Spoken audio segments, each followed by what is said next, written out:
Mi historia de amor con Leo del Castillo no comenzó con champán ni en yates bajo el sol de Ibiza. Comenzó con el olor a cemento húmedo y el eco de las herramientas en un edificio a medio construir en el barrio gótico de Barcelona. Yo era una estudiante de arquitectura en mi último año, una chica que veía poesía en las vigas de acero y soñaba con diseñar casas que abrazaran a la gente. Él era el heredero de Del Castillo Corp, un imperio inmobiliario que veía las ciudades como un tablero de Monopoly. Pero Leo era diferente. Recuerdo nuestra primera cita. En lugar de llevarme a un restaurante con estrellas Michelin, me llevó a un solar abandonado en el Poblenou. Mientras otros veían ruinas, él vio el brillo en mis ojos. ¿Qué ves, Alba? Me preguntó, con esa sonrisa suya que parecía capaz de desarmar al cínico más grande. Veo un centro comunitario, respondí sin dudar, mis manos dibujando en el aire. Con una biblioteca en la planta baja, talleres para artistas en la segunda y una azotea verde donde los vecinos puedan cultivar sus propios vegetales. Veo un lugar que respira. Él no se rió. Al contrario, me miró con una intensidad que me hizo sentir la persona más brillante del mundo. Yo solo veía ladrillos y un balance final, confesó, su voz era un susurro. Tú me enseñas a ver el alma. Nuestro amor se construyó sobre esos cimientos, sus recursos y mi visión. Las noches las pasábamos no en clubes exclusivos, sino inclinados sobre mis planos, discutiendo sobre la sostenibilidad, la luz natural y cómo un edificio podía cambiar la vida de un barrio entero. Él era el único que entendía que mi pasión no era un hobby, sino el propósito de mi vida. La noche que me propuso matrimonio, estábamos en la azotea de un viejo edificio que su empresa planeaba demoler. La ciudad se extendía a nuestros pies, un mar de luces parpadeantes. Sacó una caja de terciopelo, pero dentro no había un diamante ostentoso, sino un anillo de platino con un diseño minimalista, casi arquitectónico. Quiero construir mi vida contigo, Alba, dijo, su voz temblando ligeramente. Quiero construir un futuro donde tus sueños sean nuestros cimientos.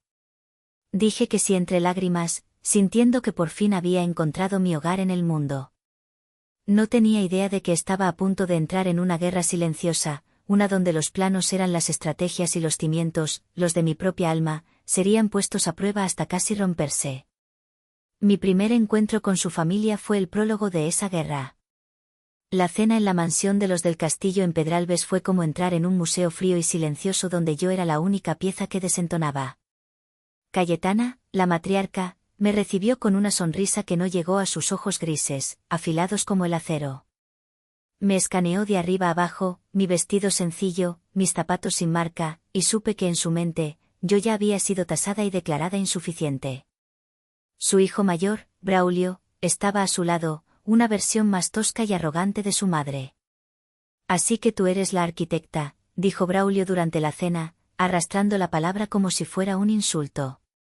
Leo nos ha contado tus ideas. Muy bohemio todo. Creo que la arquitectura puede y debe tener un impacto social positivo, respondí, manteniendo la calma, sintiendo la mirada de Leo sobre mí, una mezcla de apoyo y nerviosismo. Cayetana soltó una risa seca y delicada. Querida, el único impacto social que importa es el que se refleja en la cuenta de resultados. Los edificios son activos, no poemas. Espero que Leo te ayude a entender esa pequeña diferencia. Cada palabra era un golpe velado. Me preguntaron por mi familia, por mi universidad pública, por mis aspiraciones, y cada respuesta mía parecía confirmarles que yo era un error en su ecuación de poder y prestigio. Unas semanas después, Cayetana intensificó su ofensiva. Me citó para almorzar, solo nosotras dos, en un restaurante donde el agua costaba más que mi alquiler. Alba, seré directa, dijo, dejando sus cubiertos de plata a un lado. Admiro tu ambición. Pero no eres la mujer para mi hijo. Leo necesita una compañera que entienda nuestro mundo, que pueda navegar en juntas directivas, no en obras de caridad. Deslizó un sobre grueso por la mesa. Aquí hay suficiente para que montes tu propio estudio. Para que construyas todos tus sueños, en otro lugar.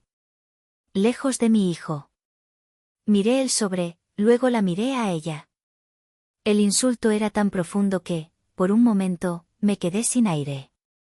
Mi relación con Leo no está en venta, Cayetana. Lamento que usted valore tan poco a su propio hijo como para pensar que su amor tiene un precio. Me levanté y me fui, dejando el sobre en la mesa. Esa noche, Leo me prometió que hablaría con ella, que me protegería. Pero vi el peso en sus hombros, la grieta que se abría entre el amor por mí y la lealtad a un apellido que era tanto un privilegio como una jaula. Braulio no ayudaba, susurrándole a Leo constantemente que yo lo estaba cegando, que mi amor era una actuación para escalar socialmente. La tormenta se estaba formando, y yo, ingenua, todavía creía que nuestro amor sería un refugio lo suficientemente fuerte para resistirla. El golpe final fue una obra maestra de crueldad, orquestada con la precisión de un cirujano. Unas semanas antes de la boda, Braulio me llamó. Su tono era inusualmente amable. Alba, sé que mamá ha sido difícil. Quiero arreglar las cosas. Hay un inversor muy importante, un viejo amigo de la familia, que está fascinado con tus ideas de arquitectura sostenible. Quiere reunirse contigo, discretamente. Podría ser el impulso que tu carrera necesita.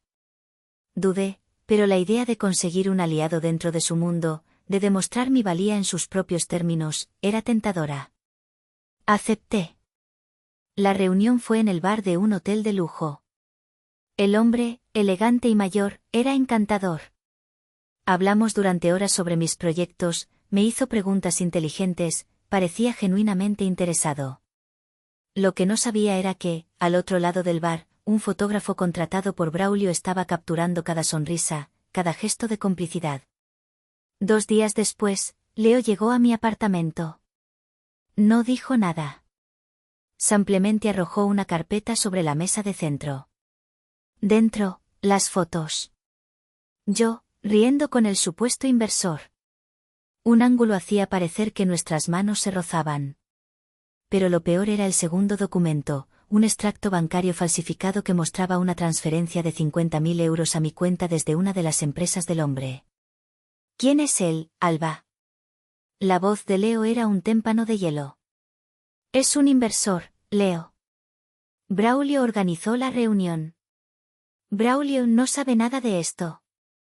Me interrumpió, su rostro descompuesto por el dolor y la rabia. ¿Así que esto es lo que eres? ¿Esto es lo que siempre has sido?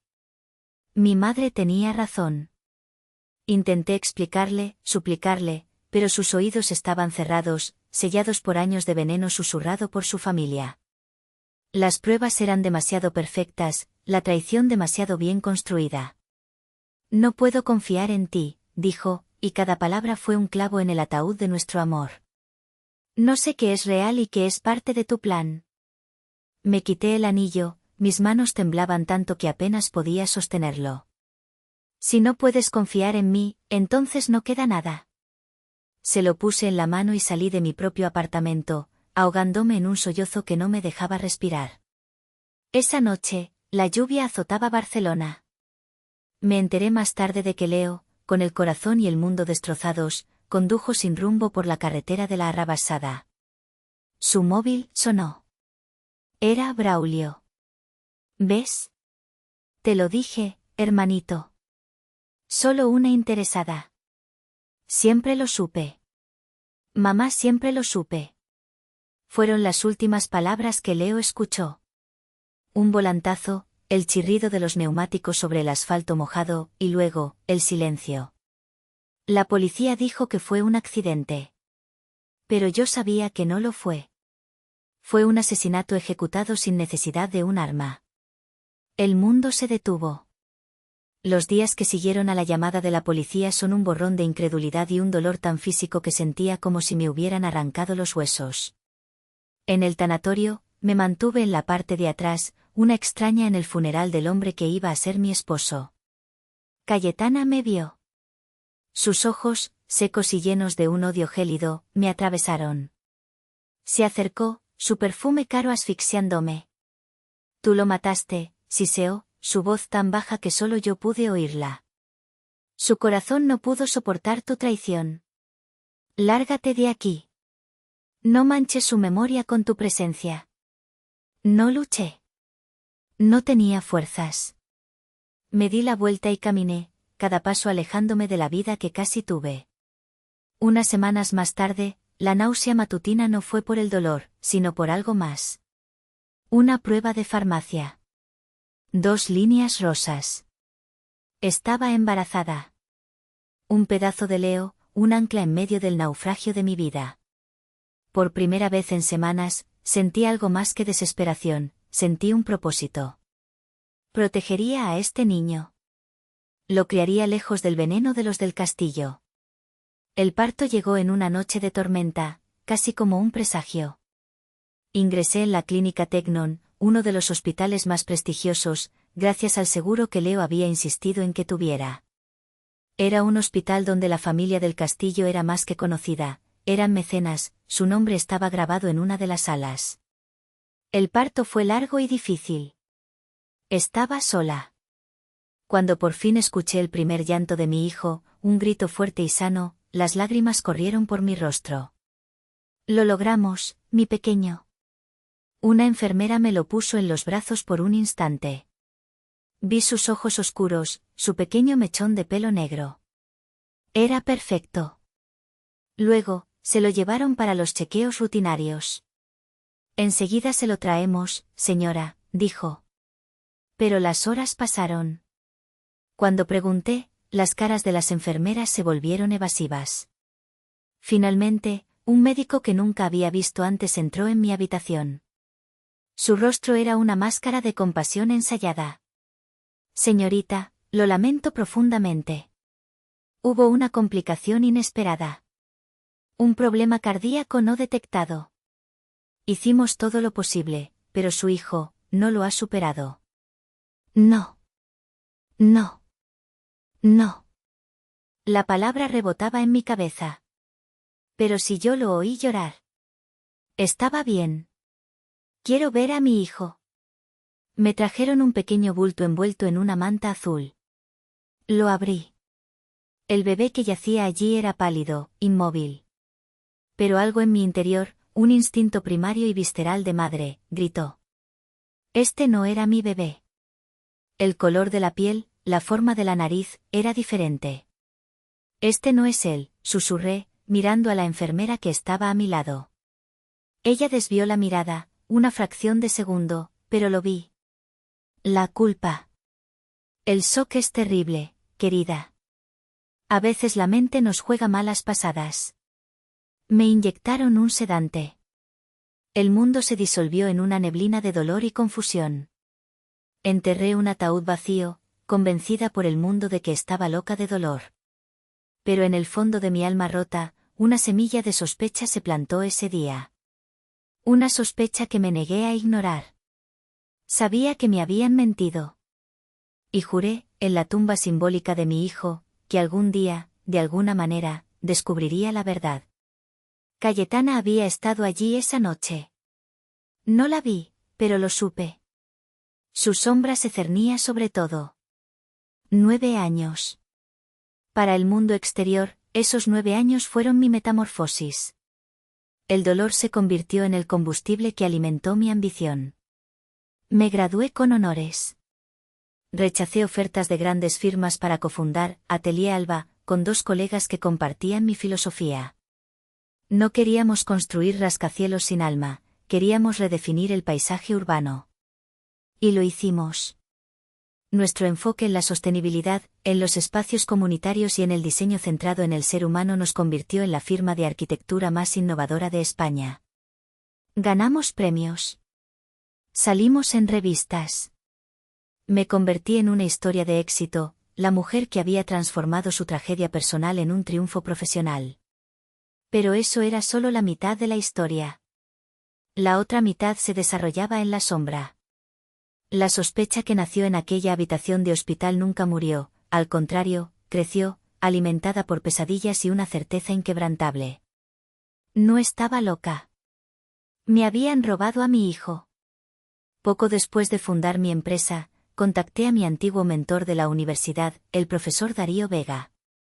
Era un hombre sabio, con una mente brillante y un corazón compasivo. Fue el único al que le conté toda la historia, cada detalle inconsistente, cada mirada culpable. No me llamó loca. Me creyó. El poder y el dinero pueden comprar el silencio, Alba, pero no pueden borrar la verdad, me dijo. Si esto es lo que tu corazón te dice, entonces debes seguirlo. Pero con inteligencia. Con paciencia. Con su ayuda, contraté a un investigador privado, un ex policía discreto y tenaz llamado Iker. Durante años, Iker fue mi sombra, mi herramienta en la oscuridad. Reconstruyó los eventos de aquella noche en el hospital. Descubrió que el médico que me dio la noticia había recibido una donación anónima, sustancial para su investigación una semana después. Encontró que la enfermera que desvió la mirada había sido transferida a una clínica privada propiedad de un socio de Del Castillo Corp con un aumento de sueldo considerable. Eran piezas de un rompecabezas, pero faltaba la imagen central, mi hijo. Mientras tanto, Del Castillo Corp se desmoronaba. Bajo el liderazgo inepto de Braulio y la visión anticuada de Cayetana, la empresa había perdido su filo. Se aferraban a proyectos de lujo ostentosos mientras el mundo avanzaba hacia la sostenibilidad. Estaban al borde de la quiebra. Su última esperanza era un proyecto masivo de regeneración urbana patrocinado por el ayuntamiento, el Proyecto Corazón Verde. Cuando supe que Del Castillo Corp se presentaría a la licitación, vi mi oportunidad. No fue una coincidencia. Usé cada gramo de mi influencia, mi reputación y mis contactos, cultivados meticulosamente durante 9 años, para asegurarme de que Atelier Alba fuera elegida por el ayuntamiento como la firma principal para diseñar y supervisar el proyecto. Era mi jugada maestra.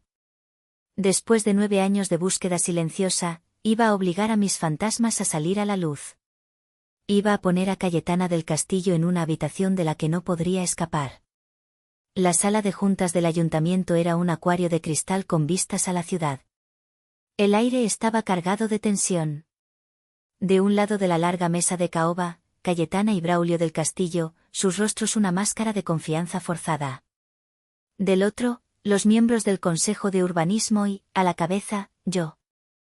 Comencé mi presentación. Proyecté los planos, las representaciones en 3D del Proyecto Corazón Verde. Hablé de parques lineales, de edificios con consumo de energía cero, de espacios que fomentaban la comunidad. Mi voz era firme, profesional. Era la arquitecta Alba, la visionaria. Nadie podía ver a la mujer cuyo corazón latía con la furia de 9 años de búsqueda. Cuando terminé, Braulio tomó la palabra. Su intento de sonar profesional fue un fracaso. Su discurso estuvo lleno de cifras vacías y promesas grandilocuentes. Viendo que no impresionaba a nadie, recurrió a su única arma, el ataque personal. La visión de la señorita Alba es inspiradora, dijo, con una sonrisa venenosa. Pero un proyecto de esta magnitud requiere estabilidad. Estabilidad emocional. Y hay quienes podrían cuestionar si alguien con un pasado tan trágico y complicado como el suyo, es la persona adecuada para liderarlo. El silencio en la sala fue absoluto. Sentí todas las miradas sobre mí. Era un golpe bajo, diseñado para desestabilizarme, para humillarme. Mantuve su mirada, mi rostro impasible, pero por dentro, el hielo comenzaba a resquebrajarse. Fue entonces cuando ocurrió. Cayetana, en un movimiento que supuse era para mostrar un frente familiar unido y quizás ablandarme, había traído a su nieto a la reunión. El niño, Mateo, de unos 9 años, se había mantenido en silencio en una esquina, jugando con algo que había sacado de su mochila. Aburrido por el discurso de su tío, se levantó y, al pasar cerca de la mesa, tropezó. El contenido de su mochila se desparramó por el suelo de mármol. Y entre los libros y los lápices, rodó un pequeño objeto que hizo un ruido seco al golpear el suelo.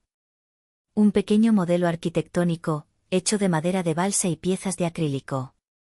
El tiempo se congeló. El mundo se redujo a ese objeto roto en el suelo. Porque yo conocía ese modelo.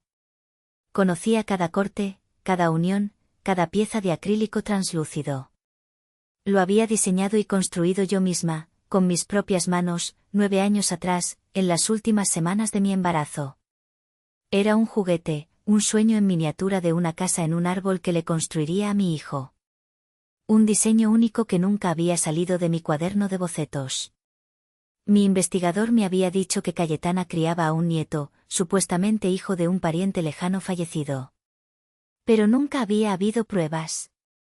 Hasta ahora. Lentamente, me arrodillé para recoger las piezas. Mis dedos temblorosos rozaron la pequeña M de Mateo, grabada a mano en la base. Levanté la vista. Mis ojos no vieron a Braulio, ni al consejo. Vieron a un niño con los ojos oscuros y el pelo negro de Leo. Y luego, se posaron en Cayetana.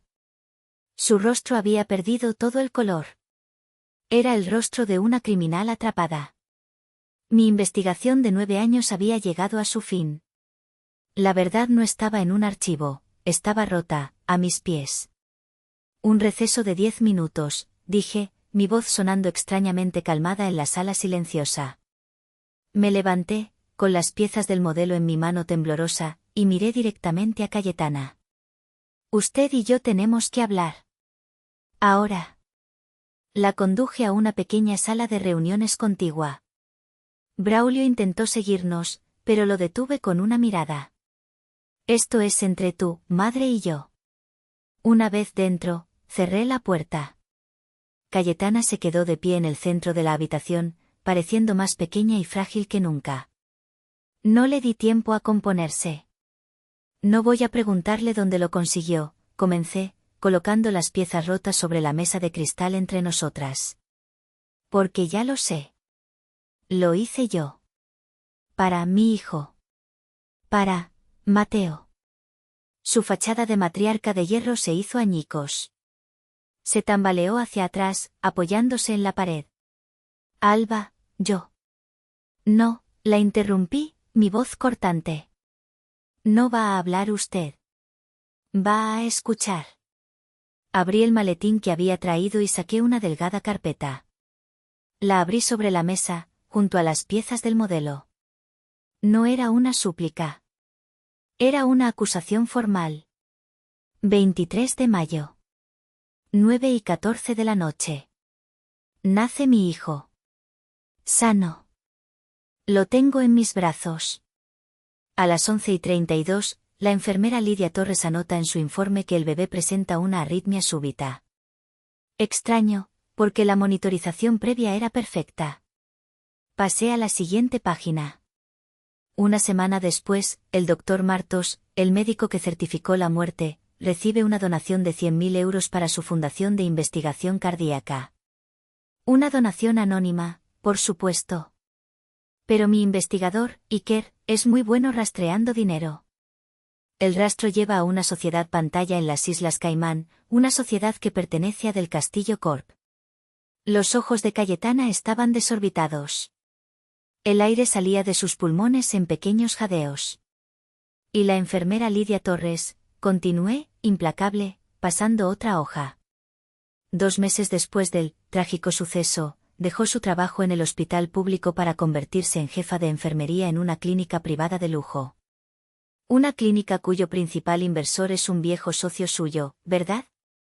Dejé la carpeta abierta. El silencio era denso, pesado. No estaba preguntando. Estaba presentando los hechos. El resultado de 9 años de noche sin dormir, de una obsesión silenciosa que me había mantenido en pie. No voy a preguntarle qué hizo, Cayetana. Voy a decirle lo que sé. Me drogó. Me mintió. Me robó a mi hijo. Se deslizó por la pared hasta quedar sentada en el suelo, una figura patética y rota. Y entonces, finalmente, habló. Pero sus palabras no eran de arrepentimiento. Eran de desesperación. Sí. Lo hice. Gritó, su voz rota por los sollozos. Lo hice para protegerlo. De ti. No era suficiente para él, para el legado de Leo. Y ahora ese legado se muere. Esa empresa es todo lo que le queda. Tienes que salvarla, Alba. Por él. Tienes que salvar el imperio de tu hijo. La miré, acurrucada en el suelo, y no sentí ni una pizca de la compasión que ella esperaba. Su confesión no era un acto de contrición, sino una última y desesperada jugada de manipulación. Usar a mi propio hijo, el hijo que me había robado, como moneda de cambio. Me agaché, no para consolarla, sino para que pudiera ver la ausencia total de emoción en mi rostro. El hielo había vuelto, pero esta vez no era frágil. Era un glaciar. Tiene razón en una cosa, dije, mi voz apenas un susurro, pero más afilada que cualquier grito. Voy a salvar la empresa. Pero no para usted. No para el legado de Leo. La salvaré para mi hijo. Para Mateo. Me levanté y volví a la mesa. Actuaba con la claridad mental de quien ha ensayado una jugada 1000 veces en su cabeza. Esto no era una negociación familiar. Era una adquisición hostil. Estos son mis términos, declaré, mi voz resonando en la pequeña habitación. Y no son negociables. Cayetana levantó la vista, sus ojos llenos de lágrimas y miedo. Primero, mañana, a primera hora, sus abogados redactarán la transferencia del 51% de las acciones de Del Castillo Corp a un fideicomiso. El único beneficiario de ese fideicomiso será Mateo. Y la única administradora, con poder absoluto hasta que él cumpla 25 años, seré yo. Su boca se abrió y se cerró, sin emitir sonido. Segundo, seré nombrada nueva CEO de la corporación, con efecto inmediato. Usted conservará un puesto honorífico en el Consejo, sin voto ni poder ejecutivo. Será una espectadora en la reconstrucción de su propio imperio. Tercero, continué, sin piedad. Braulio será despedido. Hoy. Se le entregará una indemnización estándar y firmará un acuerdo de confidencialidad tan férreo que no podrá ni mencionar el nombre del castillo en una entrevista de trabajo. Hice una pausa, dejando que el peso de mis palabras la aplastara. Luego, le di el golpe de gracia. Y cuarto, y más importante, esta misma tarde, usted se sentará con Mateo. Y le contará toda la verdad. Le dirá quién soy yo. Le explicará, con sus propias palabras, el crimen que cometió. No le ahorrará ni un solo detalle de su egoísmo y su crueldad. Él merece saber por qué su madre no ha estado en su vida durante 9 años. Braulio irrumpió en la sala en ese momento, habiendo escuchado la última parte. ¿Estás loca? No puedes hacer esto. Lo ignoré. Mis ojos estaban fijos en la mujer rota en el suelo. Era un jaque mate. Podía conservar su orgullo y perderlo todo, incluido el acceso a su nieto, o podía tragarse su veneno y salvar lo único que le quedaba, un apellido y la oportunidad de ver crecer al niño que había robado. Acepto, susurró Cayetana, derrotada. Había vuelto. No como la novia rechazada, sino como la dueña del tablero. La conversación entre Cayetana y Mateo fue la escena más difícil que he presenciado. Me quedé fuera de la habitación, en el pasillo de la mansión del castillo, escuchando los sollozos ahogados de un niño cuya realidad se estaba desmoronando. Cuando la puerta se abrió, Mateo salió corriendo y, para mi sorpresa, se abrazó a mis piernas, llorando, buscando un refugio que instintivamente sabía que yo podía darle. Lo abracé, sintiendo por primera vez en 9 años el calor de mi hijo contra mí. La transición en la empresa fue brutal y rápida. Me moví con la eficiencia de un depredador. En mi primera semana como CEO, mientras revisaba los archivos personales de Leo que habían guardado en un despacho en desuso, encontré un viejo dispositivo de almacenamiento. Por curiosidad, lo conecté a mi portátil. Contenía copias de seguridad de su antiguo teléfono. Y allí estaba.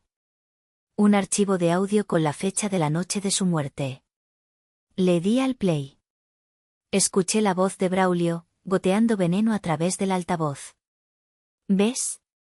Te lo dije, hermanito. Solo una interesada. Era la prueba. La pistola humeante. Esa noche, convoqué a Braulio a mi nuevo despacho, el que antes había sido de su padre. Le puse la grabación. Su rostro pasó del blanco al verde. No quería que muriera, tartamudeó. Solo quería que viera, que yo tenía razón. Tenías celos, lo corregí, fríamente. Celos de que él tuviera el amor de su padre, el amor de una mujer, todo lo que tú nunca tendrías porque tu alma está podrida. No lo denuncié a la policía. Un escándalo público solo dañaría más a Mateo y a la empresa que ahora era suya. Pero obtuve mi propia justicia. Lo obligué a firmar un documento en el que renunciaba a cualquier reclamación futura sobre el patrimonio familiar y se comprometía a no volver a poner un pie en Barcelona. Lo vi salir de mi despacho, un hombre despojado de su apellido, de su poder y de su futuro. Era una sentencia de muerte en vida, y fue suficiente. Los meses siguientes fueron un delicado proceso de construcción. Construir una nueva relación con mi hijo. Construir un nuevo futuro para Del Castillo Corp., rebautizada como Alba del Castillo Group. Y construir, ladrillo a ladrillo, una nueva vida para mí. La escena final de esta parte de mi historia tuvo lugar un año después. Estaba con Mateo en esa misma azotea donde Leo me había pedido matrimonio. Debajo de nosotros, las grúas del Proyecto Corazón Verde se movían, levantando los cimientos de nuestra nueva visión para la ciudad. Mamá, dijo Mateo, su voz ahora más segura, ¿alguna vez perdonaste a la abuela? Cayetana vivía ahora en una discreta casa de campo, visitando a Mateo 2 veces al mes bajo mi estricta supervisión. Era una sombra de lo que fue. Miré el horizonte, el sol poniéndose sobre la ciudad que ahora ayudaba a moldear. El perdón es un edificio muy complejo de construir, hijo. Requiere tiempo, y cimientos muy fuertes que aún no estoy segura de tener. Pero nuestro futuro, lo abracé, atrayéndolo hacia mí, ese lo empezamos a construir hoy. Ya no era la chica que soñaba con edificios. Era la mujer que los construía. Y mi mejor proyecto, mi obra maestra, estaba de pie a mi lado, sosteniendo mi mano. Había recuperado mi nombre, mi hijo y mi futuro. Y lo había hecho a mi manera.